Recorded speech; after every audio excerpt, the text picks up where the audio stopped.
Hello friends, आज मैं discuss करने चाहूँगा आपसे introduction to anatomy and physiology. तो इंट्रोडक्शन क्या है एनाटॉमी एंड फिजियोलॉजी का? तो फर्स्ट ऑफ ऑल हम डिस्कस करेंगे एनाटॉमी एंड फिजियोलॉजी को। तो it is the two branches of the science. First one that is anatomy, second one is physiology. तो what is the anatomy? Anatomy is process of cutting. It is the science of body structure and the relationship among them. Means ये जो science जो किसका है, body structures का है। इसमें क्या है, बॉडी की जो स्ट्रक्चर्स हैं उसके रिगार्डिंग हम स्टडी करते हैं ओवरऑल, तो उसको हम क्या बोलते हैं, एनाटॉमी बोलते हैं। Then physiology, physiology it is the science of body function, how the body part work. इसमें क्या हम डिस्कस करते हैं कि बॉडी किस तरह से फंक्शन करती है, उनके क्या फंक्शंस हैं, कैसे कोऑर्डिनेट करते हैं एक बॉडी फंक्शंस, ऑर्गन के फंक्शन दूसरे बॉडी ऑर्गन के फंक्शन के साथ, तो उनको उस सारे फंक्शंस को हम क्या बोलते हैं, फिजियोलॉजी। तो जो स्ट्रक्चरल पोर्शन है हमारी बॉडी का वो क्या कहलाता है, एनाटॉमी कहलाता है, और जो फंक्शनल पोर्शन है ऑफ द बॉडी का उसको हम क्या बोलते हैं, फिजियोलॉजी बोलते हैं। Next, for study of the human body both anatomy and physiology must be learn together as structure and function are closely related.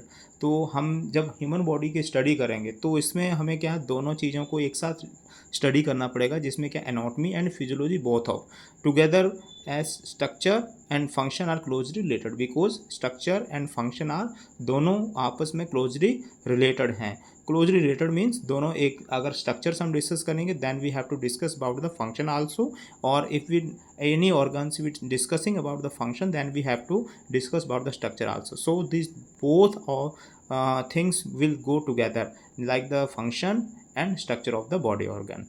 तो यहाँ पे कुछ स्पेशलिटीज़ ऑफ एनाटॉमीज जो हैं वो कौन कौन सी हैं?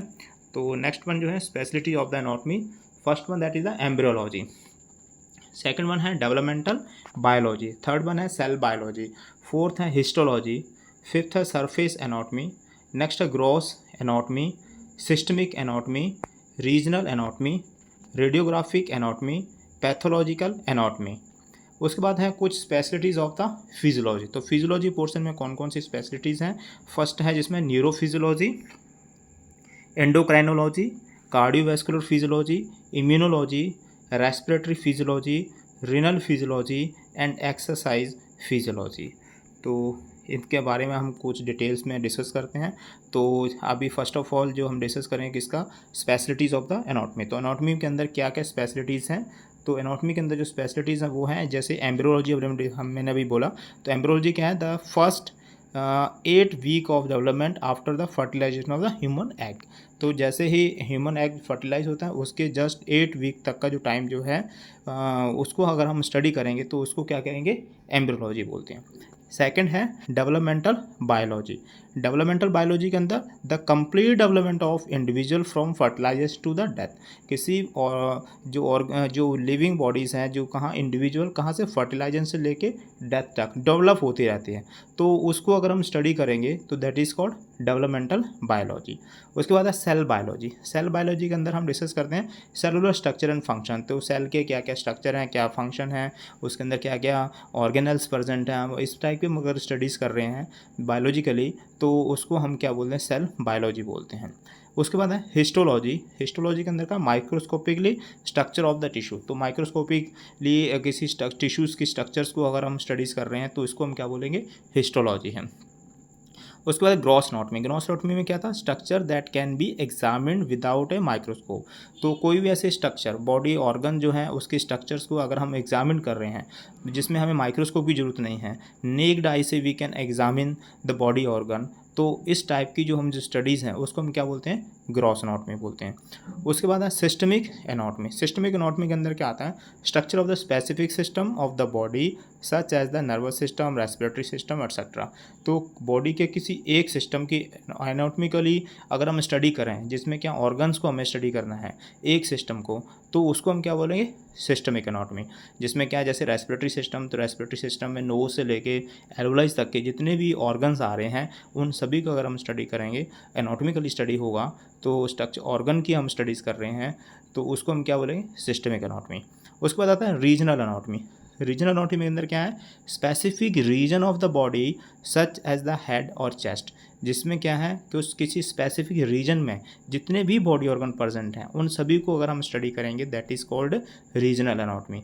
तो रीजनल एनाटॉमी के अंदर जैसे क्या है थोरेसिक रीजन है, तो थोरेसिक रीजन के अंदर जो जो ऑर्गन्स प्रेजेंट है जैसे क्या है लंग्स है, उसके अंदर क्या है हार्ट प्रेजेंट है, तो ओवरऑल आयोटा प्रेजेंट है, तो ये हम जो ट्रेकिया प्रेजेंट है, तो अगर हम इन सभी ऑर्गन्स को हम स्टडी करेंगे तो उस एनाटॉमिकली जो रीजनली एनाटॉमी है तो उस रीजन के अंदर जितने भी ऑर्गन्स हैं उन सभी के हम स्टडी करेंगे तो उसको हम क्या बोलेंगे रीजनल एनाटॉमी। उसके बाद है सरफेस एनाटॉमी। सरफेस एनाटॉमी के अंदर हम क्या डिस्कस करते हैं the surface marking of the body to understand the internal anatomy through visualization and palpation.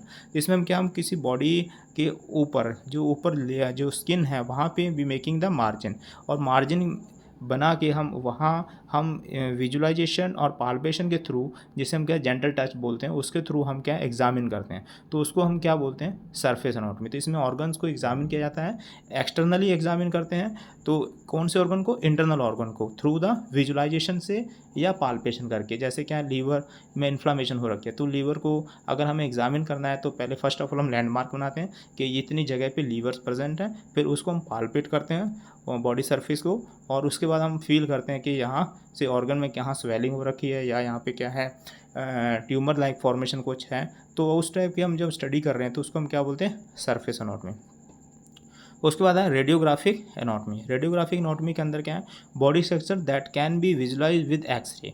तो यहाँ पे हम क्या है इंटरनल ऑर्गन्स को अगर हम एक्सरे के थ्रू देखते हैं विजुलाइज करते हैं और उनकी स्ट्रक्चर्स को शेप को और या कुछ एबनॉर्मलिटीज़ है वो हम चीज़ें देखते हैं फाइंड आउट करते हैं तो उसको हम क्या बोलते हैं with the help of x-ray हम देख रहे हैं तो उसको हम रेडियोलॉजिकल एनाटॉमी बोलते हैं।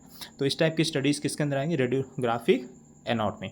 उसके बाद है पैथोलॉजिकल एनाटॉमी। पैथोलॉजिकल एनाटॉमी के अंदर क्या structural changes to microscopy associated with the disease. किसी डिजीज़ जो है उसको हमें फाइंड आउट करना है तो स्ट्रक्चरल चेंजेस हैं किसी ऑर्गन के अंदर तो उसको हम अगर हम स्टडी करेंगे that is the pathological anatomy है।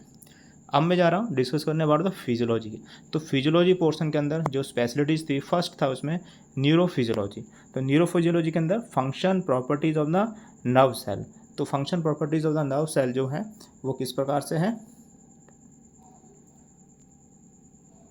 जिसमें हम क्या करेंगे function properties of nerve cells के अगर हम देखें तो यहाँ पे तो that is a microscopic neurophysiology के अंदर function properties of the nerve cell. तो नर्व सेल्स की जो फंक्शनल प्रॉपर्टीज़ हैं उसको अगर हमने असेस करना है फाइंड आउट करना है तो हम क्या करेंगे तो उसको हमें क्या है डिस्कस करना है तो दैट इज़ न्यूरोफिजियोलॉजी बोलते हैं। उसके बाद है एंडोक्राइनोलॉजी। एंडोक्राइनोलॉजी के अंदर क्या है हार्मोन। एंडोक्राइन से मतलब है दैट इज़ द हार्मोन्स। तो हार्मोन जो है chemical regulated in the blood जो है and how they control body functions. तो अगर हम बॉडी के फंक्शंस कंट्रोल्ड हो रहे हैं हार्मोन्स के थ्रू तो अगर हम इस टाइप की स्टडीज़ करें कोई ऑर्गन्स को कैसे कंट्रोल कर रहे हैं हार्मोन्स तो उसकी फंक्शनिंग को कैसे कंट्रोल्स कर रहे हैं सारे के सारे हार्मोन्स तो उसको हम क्या बोलेंगे एंडोक्राइनोलॉजी। उसके बाद है कार्डियोवैस्कुलर फिजियोलॉजी। तो कार्डियोवैस्कुलर फिजियोलॉजी के अंदर है जिसमें हम डिस्कस करेंगे function of the heart and blood vessels. तो ब्लड वेसल्स है हमारे हार्ट है उसके फंक्शंस को अगर हमने स्टडीज़ करना है तो that is the cardiovascular physiology. जैसे क्या कार्डिक साइकिल हम डिस्कस कर रहे हैं या हम कार्डिक आउटपुट डिस्कस कर रहे हैं या हम क्या हार्ट से जो सर्कुलेशन है उसको हम डिस्कस कर रहे हैं तो ये सब चीज़ें हम डिस्कस करेंगे तो उस किसके अंदर आएगा कार्डियोवैस्कुलर फिजियोलॉजी के अंदर आएगा। उसके बाद immunology. Immunology that is the body defence against the disease causing agent. तो डिजीज़ कॉजिंग एजेंट के अगेंस्ट में जो फंक्शंस हैं बॉडी के वो सारे के सारे डिफेंस फंक्शंस कहलाते हैं। उन डिफेंस फंक्शंस के जो हम स्टडीज़ करते हैं उसको हम क्या बोलते हैं इम्यूनोलॉजी बोलते हैं। नेक्स्ट वन है रेस्पिरेटरी फिजियोलॉजी। रेस्पिरेटरी फिजियोलॉजी के अंदर function of the air passage and lungs. तो गैसेस का जो पासेज हो रहा है तो इन ब्रीथिंग इन हो रहा है एंड इनहेलेशन और एक्सलेशन जिसे बोलते हैं वो है और गैस से एक्सचेंज है। ये सारी चीज़ों को अगर हम डिस्कस करेंगे तो उसको किसके अंदर हम स्टडीज़ करते हैं रेस्पिरेटरी फिजियोलॉजी के अंदर आती हैं जिसमें लंग कैपेसिटी है एक्सचेंज ऑफ गैसेस हैं internal gases exchange external gas exchange है। तो ये सारी स्टडीज़ जो हैं जो हम डिस्कस करते हैं जो हम पढ़ते हैं वो किसके अंदर आता है रेस्पिरेटरी फिजियोलॉजी। उसके बाद आता है ऐसा ही रेनल फिजियोलॉजी है। तो ये सारे फंक्शन रिलेटेड टू किडनी अगर हम स्टडीज़ कर रहे हैं तो उसको हम बोलेंगे रेनल फिजियोलॉजी। उसके बाद है exercise physiology. Changes in the cell and organ function due to the muscular activity. तो बॉडी की कोई मस्कुलर एक्टिविटीज़ हैं, जैसे हम क्या मसल्स को ट्रेन करते हैं, तो मस्कुलर एक्टिविटीज़ जो हैं किसी सेल या किसी ऑर्गन फंक्शन की ड्यू टू मस्कुलर एक्टिविटीज़ जो हम स्टडीज़ कर रहे हैं उनमें क्या चेंजेस हो जाएंगे फंक्शंस के अंदर, तो उसको हम क्या बोलेंगे, एक्सरसाइज फिजियोलॉजी। उसके बाद आता है पैथोफिजियोलॉजी। पैथोफिजियोलॉजी के अंदर पैथो वर्ड जो है वो किसके लिए हम डिनोमिनेट करते हैं, डिजीज कंडीशन के लिए। फिजियोलॉजी मतलब नॉर्मल फंक्शनिंग होता है बॉडी, तो पैथो मतलब डिस्टर्ब हो गया है, डिजीज कंडीशन उसके अंदर that is functional changes associated with the disease and ageing. तो डिजीज़ की वजह से क्या फंक्शनल चेंजेस आएंगे, किसी भी ऑर्गन के फंक्शन के अंदर क्या चेंजेस आ जाएंगे, उसको हम क्या बोलेंगे, पैथोफिजियोलॉजी। तो यहाँ तक जो हमारा डिस्कशन है वो क्या है, first of all anatomy definitions, उसके बाद क्या है फिजियोलॉजी की डेफिनेशन, देन हमने डिस्कस किया some specialities of the anatomy and physiology. तो स्पेशलिटीज़ जो है एनाटॉमी की अभी हम डिस्कस किया, देन हमने डिस्कस किया फिजियोलॉजी की स्पेशलिटीज़ जो हैं। उसके बाद है लेवल ऑफ स्ट्रक्चरल ऑर्गेनाइजेशन। तो लेवल ऑफ स्ट्रक्चरल ऑर्गेनाइजेशन क्या चीज़ है, लेवल ऑफ स्ट्रक्चरल ऑर्गेनाइजेशन हम इस तरह से समझ सकते हैं, जैसे क्या है हमारे लेवल ऑफ ऑर्गेनाइजेशन, जैसे कि एक लैंग्वेज है, as a example as a language, जिसमें क्या है कुछ लेटर्स हैं, वो लेटर्स मिलके क्या बनाते हैं, वर्ड बनाते हैं, वर्ड मिलके क्या बनाते हैं, सेंटेंस बनाते हैं, सेंटेंस मिलके क्या बनाते हैं, पैराग्राफ बनाते हैं। लाइक दैट बॉडी में भी ऐसे ही बहुत सारे क्या है छोटे छोटे सेल्स प्रेजेंट हैं, छोटे छोटे केमिकल प्रेजेंट है। फर्स्ट ऑफ ऑल वो क्या है, सेल्स बनाते हैं, सेल्स मिलके सारे सारे क्या बना रहे हैं, टिश्यू बना रहे हैं, टिश्यू से ऑर्गन्स बन रहे हैं, ऑर्गन से सिस्टम बन रहा है, और सिस्टम से ह्यूमन बॉडी जो ऑर्गेनाइजेशन हो रहा है। तो इस तरह से जैसे ये हमने अभी डिस्कस किया that is a letter, word, sentence, उसके बाद पैराग्राफ, वैसे ही हमारे बॉडी के ऑर्गन्स जैसे केमिकल्स लेवल है, सेलुलर लेवल, ये सब होता है। तो देखिए किस तरह से इसमें होता है। तो like that human body from the smallest to largest जो है वो यहाँ पे हम डिस्कस करेंगे। स्मॉलर्स मतलब बिल्कुल स्मॉलेस्ट थिंग से लेके लार्जेस्ट पूरी बॉडी कैसे डेवलप हो रही है वो हम विभिन्न डिफरेंट लेवल्स के अंदर हमने इसके स्ट्रक्चरल को डिवाइड कर दिया है। तो जिसमें क्या 6 लेवल ऑफ ऑर्गेनाइजेशन है। तो 6 लेवल ऑफ ऑर्गेनाइजेशन के अंदर फर्स्ट लेवल जो है that is the chemical level. Chemical levels में क्या रहते हैं, एटम्स और मॉलिक्यूल्स जो रहते हैं। तो एटम्स और मॉलिक्यूल्स क्या है, जो यूनिट ऑफ जो केमिकल्स वी कैन से जो है जिसे कि हम एटम्स बोलते हैं। एटम्स में प्रेजेंट है न्यूट्रॉन प्रेजेंट हैं और प्रोटॉन प्रेजेंट हैं, और सराउंडिंग उसके क्या है सर्किल्स में जो है वो क्या है इलेक्ट्रॉन प्रेजेंट हैं। ये एटम्स जो मिल के क्या है मॉलिक्यूल्स का फॉर्मेशन करते हैं, जिसमें क्या है डीएनए है, मॉलिक्यूल्स डाई न्यूक्लियोटाइड डीएनए जो है वो, उसके बाद क्या है ग्लूकोज हैं ये। और एग्जांपल अगर हम एटम्स की बात करें दैट इज़ द कार्बन है, हाइड्रोजन है, ऑक्सीजन है, नाइट्रोजन है, कैल्शियम है, फॉस्फोरस है, ये सारे क्या हैं एक एटम्स लाइक जो हैं वो इसके अंदर बॉडी में जो प्रेजेंट होते हैं। तो दियर द एग्जांपल हैं। उसके बाद हम डिस्कस करें सेलुलर लेवल। सेलुलर लेवल में अगर हम बात करें तो molecules combine to form the cell. इसमें क्या है मॉलिक्यूल्स कंबाइन होते हैं और दे मेकिंग द सेल, जिसमें क्या muscle cells, nerve cells and epithelial cell जो हैं वो प्रेजेंट हैं। उसके बाद आता है टिश्यू लेवल। टिश्यू लेवल के अंदर group of the cell that perform a particular function. तो पर्टिकुलर फंक्शन जो है परफॉर्म किस तरह से करते हैं, तो इसके लिए क्या that is the group of the cell that perform the particular function. तो पर्टिकुलर फंक्शंस को परफॉर्म करने के लिए किस प्रकार से जो एक्टिविटीज़ हैं वो इसके अंदर होंगी। तो जिसमें क्या group of the cell that perform the particular function, इसमें बहुत सारी सेल्स आपस में टुगेदर होती हैं and they making the tissue. तो ग्रुप ऑफ सेल इसमें प्रेजेंट रहते हैं, जैसे इसमें एपिथेलियल टिश्यू है, मस्कुलर टिश्यू है, नर्वस टिश्यू है, ये सारे डिफरेंट टिश्यूज फॉर्मेशन होते हैं और एक पर्टिकुलर फंक्शंस ये परफॉर्म करते हैं। उसके बाद है सम ऑर्गन्स लेवल। तो ऑर्गन्स लेवल के अंदर क्या है, जो हम बात करें ऑर्गन लेवल के अंदर different types of the tissue that join to perform the specific function that is the stomach, kidney, bone, heart, that is organ level. तो यहाँ डिफरेंट टिश्यू है जो join together to form the specific function. उसके बाद आता है system level. तो system levels के अंदर क्या है, system consist of related organs with common function. तो यहाँ क्या डिफरेंट्स जो हम बात करें जो ऑर्गन्स हैं और एक सिस्टम्स के अंदर सारे यूनाइट होते हैं, दे मेकिंग एक सीक्वेंस के अंदर पूरा सिस्टम फॉर्मेशन करते हैं। जैसे क्या है डाइजेस्टिव सिस्टम है, तो ओरल कैविटी से लेके इसोफेगस से स्टमक से स्मॉल इंटेस्टाइन, लार्ज इंटेस्टाइन, पूरा जो है मिल के क्या फॉर्मेशन कर रहे हैं, डाइजेस्टिव ट्रैक्ट जो है पूरा फॉर्मेशन कर रहे हैं। तो इसको हम क्या बोल रहे हैं, डाइजेस्ट सिस्टम जो है। तो ये सिस्टमिक लेवल पे हम पहुंच चुके हैं अभी। उसके बाद है ऑर्गेनिज्म लेवल। ऑर्गेनिज्म लेवल जो है वो क्या है, उसमें any living individual all part of the body functioning, जिसमें क्या सभी बॉडी जो हम बात करें जो सिस्टम्स हैं मिल के एक बॉडी फॉर्मेशन कर रहे हैं, और they are working with simultaneously, या वी कैन से क्या एक सिस्टमेटिक वे में सारे सारे ऑर्गन्स क्या उसमें अंदर काम करते हैं। तो उसको हम क्या बोलते हैं, ऑर्गेनिज्म जो फॉर्मेशन है। तो इस तरह से क्या है, बॉडी के अंदर कितने लेवल्स प्रेजेंट हैं, 6 लेवल प्रेजेंट हैं। तो जिसमें क्या है, first chemical level, second cellular level, third one जो है टिश्यू लेवल, फोर्थ जो है ऑर्गन लेवल, फिफ्थ जो है system level, and last one second organism level जिसे बोलते हैं, वो यहाँ पे प्रेजेंट है। यहाँ बॉडी पूरी तरह से फॉर्मुलेट हो चुकी है, जिसमें सारे एटम्स लेके और हम बात करें क्या ऑर्गेनिज्म तक क्या फॉर्मेशन हो सके। तो डायग्राम से हम इसको समझते हैं किस प्रकार से हैं। तो लेवल ऑफ ऑर्गेनिज्म जो है वो कहाँ, देखिए स्मॉलेस्ट टू लार्जेस्ट की तरफ क्या है फॉर्मेशन होता है बॉडी का।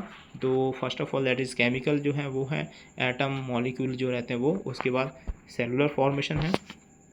सेलुलर फॉर्मेशन के अंदर क्या है, जो क्या है, this is the atom formation. Then क्या है सेलुलर फॉर्मेशन जो वो, और उसके बाद क्या है हमारा टिश्यू ऑर्गन्स फॉर्मेशन हो गया है। देन क्या है हमारा ऑर्गन जो है फॉर्मेशन वो है। उसके बाद क्या है, दिस इज़ द सिस्टम जो है फॉर्मेशन हो गया, और पूरी बॉडी जो फॉर्मेशन हो गया this is the organism formation हो गया। तो इस प्रकार से ये पूरे सर्किल्स के अंदर लाइक दैट क्या फॉर्मेशन हो रहा है। तो इसको हम क्या बोल रहे हैं, this is the level of organization जो है। नेक्स्ट है सम, और जो हम बात करें जो सिस्टम्स की हमने डिस्कस किया कि सिस्टम मिल्स के क्या बॉडी फॉर्मेशन कर रहे हैं, या भी कैसे ऑर्गेनिज्म फॉर्मेशन कर रहे हैं। तो how many system present in the body जो मिल के एक क्या हमारा ऑर्गेनिज्म फॉर्मेशन कर रहे हैं। तो यहाँ कौन कौन से डिफरेंट डिफरेंट सिस्टम्स प्रेजेंट है बॉडी के अंदर वो देखिए। तो यहाँ जो है first of all that is the cardiovascular system. तो cardiovascular sorry respiratory system present. Second क्या है cardiovascular system. Next one digestive system, renal system, reproductive system, endocrine system, lymphatic या इम्यूनिटी सिस्टम, और उसके बाद क्या है नर्वस सिस्टम। तो दीज आर द सिस्टम्स जो हैं यहाँ पे प्रेजेंट हैं। उसके बाद जो रिमेनिंग जो है that is the muscular system. Muscular system के अंदर, और उसके बाद सेंसरी, और उसके बाद क्या है skeleton system. These are the total 11 system present हैं, ठीक है। तो उसके बाद हम डिस्कस करें that is the characteristics of living human organ. तो क्या कैरेक्टरिस्टिक्स है ह्यूमन लिविंग ह्यूमन ऑर्गेनिज्म है, उसके कैरेक्टरिस्टिक्स क्या होंगे, उनको क्या प्रोसेस एक्टिविटी सारे ऑर्गेनिज्म जो फंक्शन कर रहे हैं ऑर्गन, तो क्या क्या उसके अंदर फंक्शंस होंगे, तो क्या क्या प्रोसेस होंगे। तो process that distinguish is the living organism from non living things. एक नॉन लिविंग थिंग्स है और एक लिविंग थिंग्स है, वो कैसे डिफ्रेंशिएट होगी, उसके अंदर क्या चेंजेस होंगे। तो जो चेंजेस होंगे there are the 6 basic important life process जो होती हैं वो यहाँ पे लिखी हैं, जो अभी आप देख रहे हो स्क्रीन पे। तो ये जो 6 लाइफ इंपॉर्टेंट बेसिक प्रोसेस जो हैं वो प्रेजेंट होती हैं सिर्फ लिविंग ऑर्गेनिज्म के अंदर, और नॉन लिविंग के अंदर ये चीज़ें नहीं प्रेजेंट होती है, और यही डिफ्रेंशिएट करती हैं दिस इज़ द लिविंग और this is the non living organism.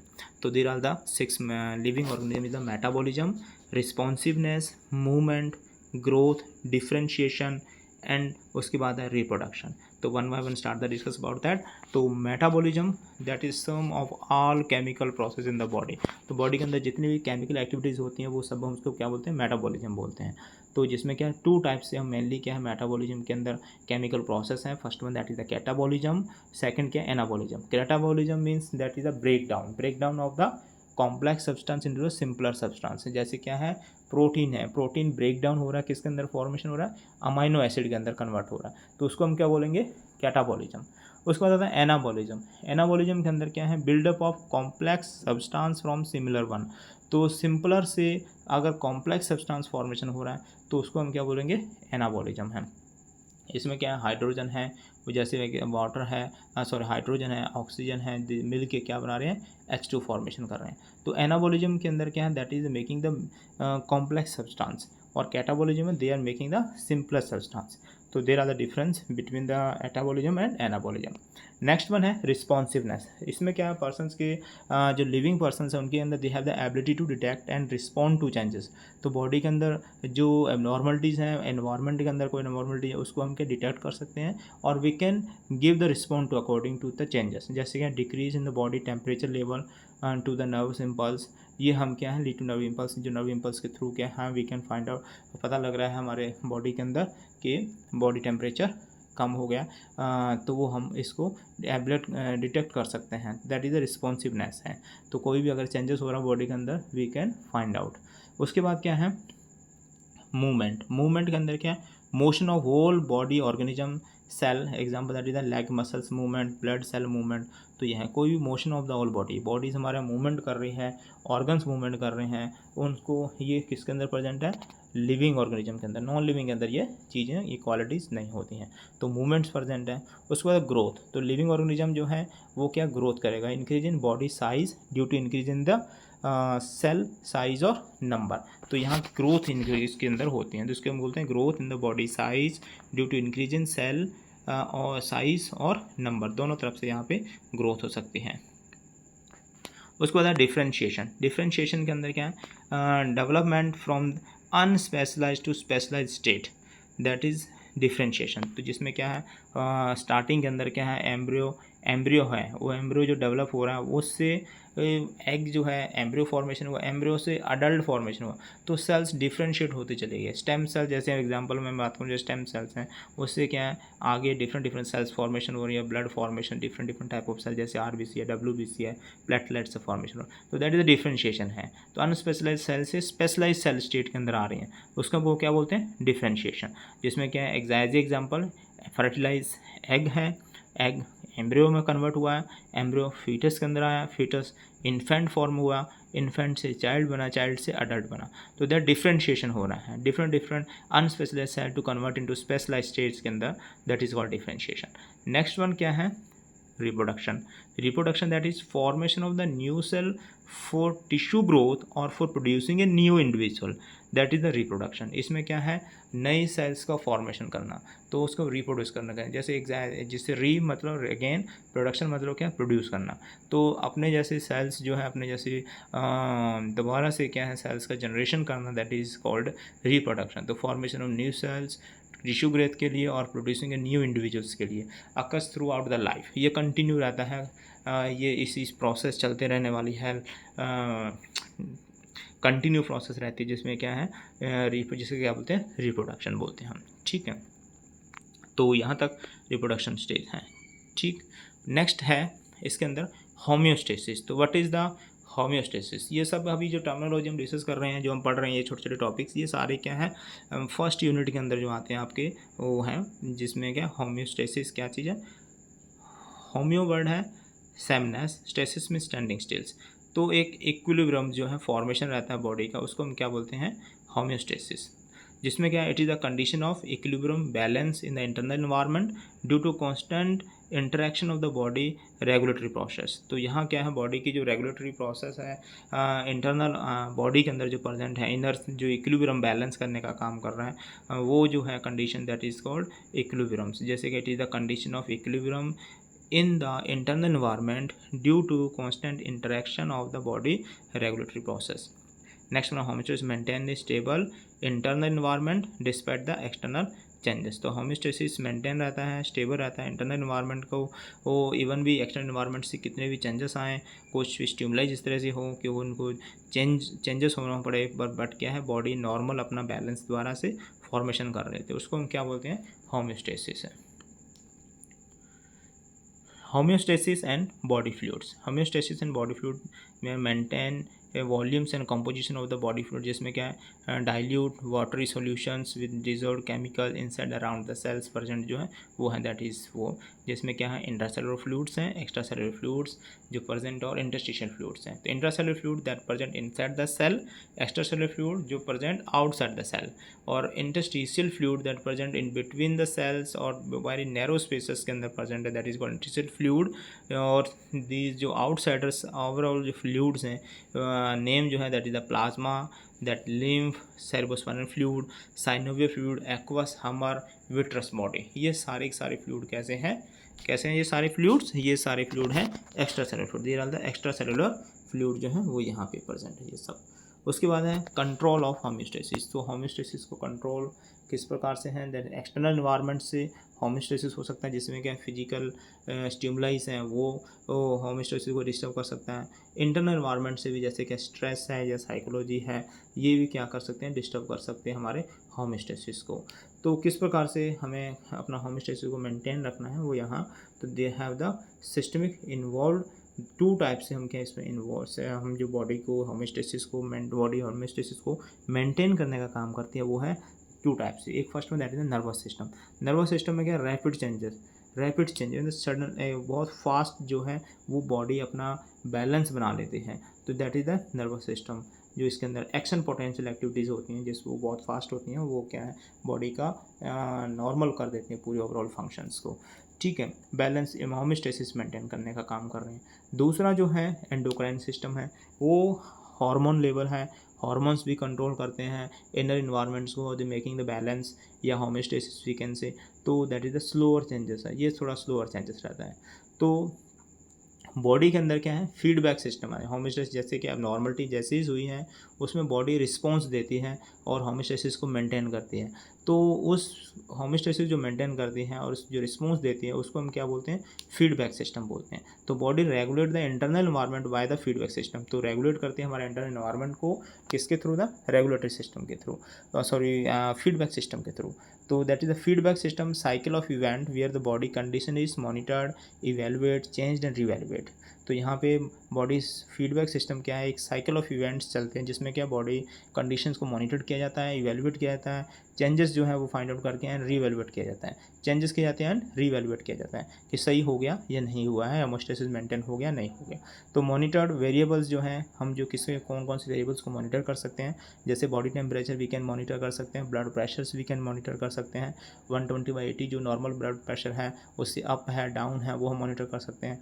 Blood glucose level जो है, नॉर्मल ब्लड ग्लूकोज लेवल्स क्या है और रेंज है जो है वो उसकी बैलेंस में, उस रेंज में रहना चाहिए हमारा ब्लड ग्लूकोज लेवल, तो उसको हम मॉनिटर कर सकते हैं। उससे अगर ज़्यादा है कम है तो दैट इज़ द एबनॉर्मल है, एबनॉर्मल इन्वायरमेंट हो गया इनसाइड, तो उसको रेगुलेट बॉडी जो है करेगा, नॉर्मल होम्योस्टेसिस के अंदर लेके आएगा उस शुगर लेवल्स को। तो यहाँ पे कंपोनेंट ऑफ फीडबैक सिस्टम के 3 कंपोनेंट सिस्टम रहते हैं। फीडबैक किस प्रकार से काम करता है, तो फर्स्ट रिसेप्टर, सेकंड क्या है कंट्रोल सेंटर एंड थर्ड जो है हमारा रिस्पॉन्स रहता है। तो रिसेप्टर जो है monitor changes and send input via nerve impulse, ठीक है, तो यहाँ से इम्पल्स जाते हैं। सेकंड जो है control centre, brain evaluate input and generate the impulse. इसमें क्या है ब्रेन जो इवेलुएट करता है जितना इनपुट्स आए हैं जनरेट हुए हैं उनको इवेलुएट करके और जनरेट क्या करेगा, आउटपुट जनरेट करते हैं, यानी कि इंस्ट्रक्शंस दे देता है। उसके बाद आता है इफेक्टर। इफेक्टर जो क्या है हमारे बॉडी मसल्स हैं, ग्लैंड है, टिश्यूज़ हैं, जहाँ पे क्या रिस्पॉन्स पहुँचता है और वो रिस्पॉन्स देते हैं, that receive output and produce the response, that is called effectors. वो इफेक्टर्स हैं। तो यहाँ पे इनपुट, आउटपुट और सेंटर जो है वो 3 चीज़ें यहाँ पे काम हो रही हैं। तो इफेक्टर्स अपना मसल्स हैं, ग्लैंड है, टिश्यूज़ है, वहाँ पे इफेक्ट जाता है, आउटपुट जाता है और वो बॉडी को होम्योस्टेसिस मेंटेन करने का काम करता है। फिर वो जिसमें 2 टाइप से फीडबैक सिस्टम होता है, एक नेगेटिव फीडबैक सिस्टम है, दूसरा क्या पॉजिटिव फीडबैक सिस्टम है। नेगेटिव फीडबैक सिस्टम का मतलब वो है जिसमें क्या है जो चीज़ें हो रही हैं, जो बॉडी के अंदर चेंजेस हुए हैं, उन चेंजेस को आपसे क्या है रिवर्स करना है, उन चेंजेस को डिक्रीज़ करना है, तो उसको हम क्या बोलते हैं नेगेटिव फीडबैक मैकेनिज्म, ठीक है। और पॉजिटिव फीडबैक मैकेनिज्म भी होता है जो क्या है चीज़ें हो रही हैं, जो इम्बैलेंस हुआ है उसी को और प्रोग्रेस करना है, इन्हांस करना है, that is the positive feedback बोलते हैं। तो जब किसी चीज़ को इन्हांस करना है तो उसको हम पॉजिटिव फीडबैक सिस्टम आता है। जब किसी जो इफ़ेक्ट है या जो फीडबैक जो क्या करना है वो रिटर्न करना है back to the normal position पे, तो उसको हम क्या बोलते हैं नेगेटिव फीडबैक। जैसे क्या है ब्लड प्रेशर रेगुलेशन। तो फर्स्ट ऑफ ऑल जैसे स्टिमुलस हुआ, इंटरप्ट, होम्योस्टेसिस और बीपी राइज हो गया, ब्लड प्रेशर इंक्रीज। उसके बाद के बैरो रिसेप्टर्स जो प्रेजेंट है ब्लड वेसल्स में, they send input to the brain, या we can say impulse descending to the brain. Brain is the centre portion, और वहाँ से आउटपुट रिलीज होता है। आउटपुट मतलब इम्पल्स रिलीज हुई, एक्शन जो है वो रिलीज हुआ, और इफेक्टर्स कहाँ पहुँचा, हार्ट पे आया। तो heart decrease the heart rate, और दूसरा इफेक्ट आता है ब्लड वेसल्स पे, जिसमें कि ब्लड वेसल्स डायलेट हो जाते हैं। तो हार्ट रेट डिक्रीज हो गया, ब्लड प्रेशर डिक्रीज हो गया, बिकॉज ब्लड वेसल्स डायलेट हो गई हैं। तो दोनों चीज़ डिक्रीज होकर क्या कर दिया, ब्लड प्रेशर को रेगुलेट कर दिया। ब्लड प्रेशर इंक्रीज था, वो क्या कर दिया, डिक्रीज कर दिया, यानी कि बढ़ी हुई चीज़ को कम किया है, तो डिक्रीज किया है। एक्शन जो रिजल्ट आया वो अगेंस्ट आया है, तो उसको हम क्या बोलेंगे, नेगेटिव फीडबैक। उसके बाद positive feedback. Positive feedback system के अंदर क्या, चाइल्ड बर्थ या we can say breast feeding, ये जो है सिस्टम वो है पॉजिटिव फीडबैक। तो इसमें क्या है, जैसे कि स्ट्रेचिंग ऑफ द सर्विक्स है, चाइल्ड बर्थ हो रहा है, जिसमें क्या है स्ट्रेचेस ऑफ द सर्विक्स हो रहा है। उसके बाद क्या है, रिसेप्टर्स जो वहाँ पे मसल्स प्रेजेंट हैं सर्विक्स एरिया के ऊपर, तो वो रिसेप्टर्स प्रेजेंट है, वो स्ट्रेच सेंसिटिव सेल्स जो प्रेजेंट है या रिसेप्टर्स वहाँ प्रेजेंट है, दे सेंड इनपुट। तो information sending to the brain, brain is the control centre, and release the oxytocin, वो ऑक्सीटोसिन को रिलीज़ कर रहे हैं। और ये ऑक्सीटोसिन रिलीज हुआ है तो मसल्स ऑफ द यूट्रस के ऊपर पहुंच रहे हैं, इन यूट्रस कॉन्ट्रैक्ट करेगा, और सर्विक्स स्ट्रेच मोर होना स्टार्ट हो जाएगा, और बेबी क्या डिलीवर्ड हो जाएगा। यानी कि यहाँ जो है चीज़ें क्या हुई हैं, इंक्रीज़ हुई हैं। जो स्ट्रेच हो रहा था, पेल्विक मसल्स जो है स्ट्रेच हो रही थी, वो इंक्रीज़ हुई हैं, पेल्विक मसल का स्ट्रेच होना। इसको इसलिए हम इसको क्या बोलते हैं, पॉजिटिव फीडबैक मैकेनिज्म। तो बॉडी के अंदर कोई भी मैकेनिज्म जो है, जो हम जो इन्हांस कर रहे हैं एक्टिविटीज़ को, वो आएगा पॉजिटिव फीडबैक मैकेनिज्म में। जो एक्टिविटीज़ चेंजेस हैं उसके अगेंस्ट आ रहा है रिस्पॉन्स, उसको हम क्या बोलेंगे, नेगेटिव फीडबैक मैकेनिज्म। तो मोस्ट ऑफ जो फीडबैक मैकेनिज्म वो क्या है, नेगेटिव फीडबैक मैकेनिज्म प्रेजेंट है बॉडी के अंदर। पॉजिटिव फीडबैक मैकेनिज्म थोड़े कम प्रेजेंट है, जिसमें क्या मेनली जो है हमारा बेबी बर्थ है, और सेकेंड जो है हम बात करें चाइल्ड ब्रेस्ट फीडिंग जो है वो ये है। तो आज का लेक्चर यहीं ख़त्म करते हैं, जिसमें हमने अभी ओवरऑल फीडबैक मैकेनिज्म तक हमने डिस्कस किया है।